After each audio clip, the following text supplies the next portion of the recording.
Welcome back to our old Charles. In today's video, we're diving into the fascinating world of British coinage, and our focus is on the United Kingdom coin from 1949. This is a year that stands out in numismatic history, not just because of its post-war context, but also due to the coins that circulated under the reign of King George VI. If you've ever wondered about the value, history, and condition factors of a UK 1949 coin, make sure to watch till the end, because we're going to cover everything in detail to understand the importance of the 1949 coin. We need to step back into history. The year 1949 was just 4 years after the end of World War II, and Britain was still rebuilding its economy, industries, and society. Coins of this period were made during times of rationing, austerity, and recovery. During 1949, the reigning monarch was King George VI, the father of the later Queen Elizabeth II. His portrait, designed by Thomas Humphrey Paget, appeared on the obverse of coins minted during this time. Now, the coins of 1949 were part of the pre-decimal system. Back then, the British currency was structured differently than today. It was based on pounds, shillings, and pence. 12 pence made 1 shilling, and 20 shillings made 1 pound. The main denominations minted in 1949 included the half-crown, florin, shilling, sixpence, penny, halfpenny, and farthing. Each of these coins carried historical designs that represented both the monarchy and British tradition. The largest coin of the year, worth $8.15 in circulated condition, and potentially $70, 100 in pristine mint state. Though, while these coins may not make you rich overnight, their historical significance makes them valuable to collectors who appreciate post-war British coinage. Collectors love 1949 UK coins for several reasons. They represent the austerity era of Britain, a time of resilience. They feature the portrait of King George VI, which ended just a few years later when Queen Elizabeth II took the throne in 1952. They are part of the pre-decimal coinage system, which the UK abandoned in 1971, making them a piece of monetary history.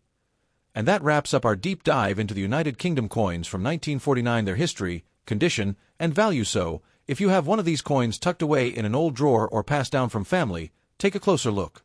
You might just be holding a small but meaningful piece of British history. To understand the story of the 1949 United Kingdom coin, we need to look not just at the coin itself, but at the wider history of Britain in the mid-20th century. The year 1949 falls into what historians call the post-war recovery period. Just 4 years earlier, the Second World War had ended. Britain had been one of the victorious Allied powers, but the cost of victory was enormous. The nation had suffered massive destruction from German bombing campaigns, millions of lives lost, and a struggling economy weighed down by war debt. By 1949, the United Kingdom was still living under austerity measures. Rationing of food, clothing, and fuel was still in effect. Everyday life was defined by thrift, rebuilding, and national sacrifice. This was also a time when the British Empire itself was changing rapidly. India, one of Britain's largest colonies, had gained independence in 1947, and other parts of the empire were pushing towards self-rule. Now, let's connect this backdrop to coinage. Coins are not just pieces of metal. They reflect the political, social, and economic realities of their time. The coins of 1949 symbolized a Britain that was still powerful but also in transition. The monarch on the throne at this time was King George VI. He had become king in 1936 after the abdication crisis of his brother, Edward VIII. George VI was never meant to be king, but he became a symbol of stability during World War II, staying in London during the bombings and speaking to the nation in times of crisis. By 1949, he was still a highly respected figure. His portrait appeared on every coin, a reminder of continuity in uncertain times. When it comes to the monetary system, Britain in 1949 still used the pre-decimal system of pounds, shillings, and pence. This was an old and complex system that had been in place for centuries. 1 pound equals 20 shillings, 1 shilling equals 12 pence, 1 pound equals 240 pence. Total coins were an everyday necessity, not just for commerce, but also as a way of teaching the population about tradition and monarchy. But here's something very important. By 1949, silver coins were no longer being minted.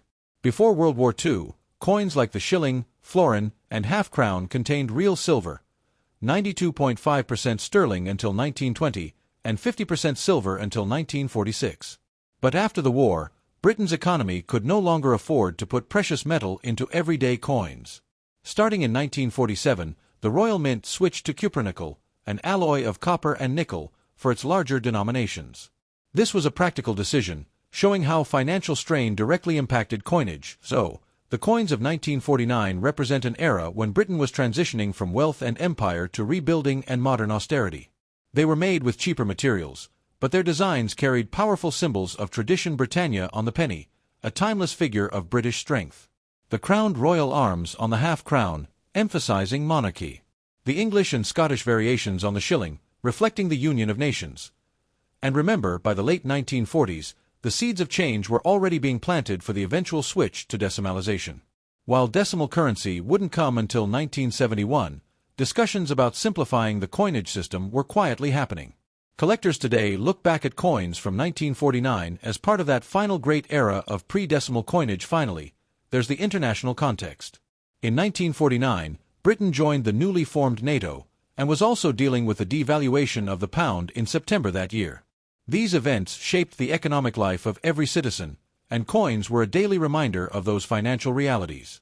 While ordinary people might not have thought deeply about currency reform or metal composition, they handled these coins every day when buying bread, milk, or paying rent. So in summary, the history of the 1949 UK coin is tied to the aftermath of World War II, the reign of King George VI, the end of silver coinage, and the introduction of cheaper metals.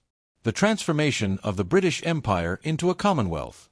The slow march toward decimalization, which would replace these coins in later decades. When you hold a 1949 coin today, you are holding a piece of this history, a time capsule from a nation balancing tradition and change. When it comes to the value of coins, one of the most important factors is condition. Collectors call this grading, and it is the art of assessing how much wear and tear a coin has suffered since the day it was struck at the mint. For coins like those from 1949 United Kingdom, condition can make the difference between a coin that's worth just a few cents and one that's worth tens or even hundreds of dollars. Let's break this down step by step. Coins are like time travelers. The moment they leave the mint, they begin a journey through history.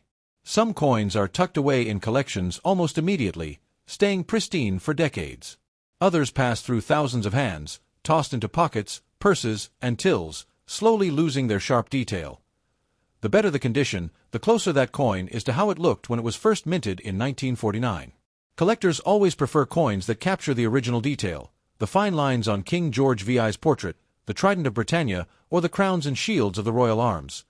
Since the coins of 1949 were struck in cupronickel and bronze, they tend to show their age in specific ways, like the penny, halfpenny, and farthing, often darken over time, developing a deep brown or sometimes greenish patina. While natural toning is acceptable, corrosion or verdigris lowers value. Like the sixpence, shilling, florin, and half-crown, often lose their luster quickly. They may appear dull gray or spotted. Collectors prefer coins that have retained a clean, silvery appearance. From circulation are common, especially on the larger coins like the half-crown, which had more surface area to pick up marks. Many people over the years polish their coins to make them look new. Unfortunately, cleaning actually reduces collector value because it removes natural surfaces. Apart from technical grading, collectors also care about eye appeal. Two coins of the same grade can fetch very different prices if one looks more attractive than the other. A 1949 penny with smooth chocolate brown toning may be more desirable than one with blotchy spots, even if both are very fine. Put this into perspective, a 1949 penny in good condition might only sell for about $1 USD. The same coin in extremely fine condition could fetch $10, $15, and in uncirculated grade, with bright mint luster, it might be worth $25, $30 or more. The same rule applies to higher denominations. A 1949 half-crown in worn condition may be worth only a few dollars. But in pristine mint state it could be worth $70, $100. So when you find or inherit a 1949 United Kingdom coin, don't just ask what year is it. Instead, take a close look at the condition. Every scratch, every worn feature, every bit of luster tells the story of how that coin lived through the decades. For collectors, condition is more than value, it's about connecting with history. A well-preserved coin is a direct window into 1949, showing us how the coin looked the very day it was struck at the Royal Mint, while a heavily worn one tells us it spent years in the hands of ordinary people during Britain's challenging post-war recovery.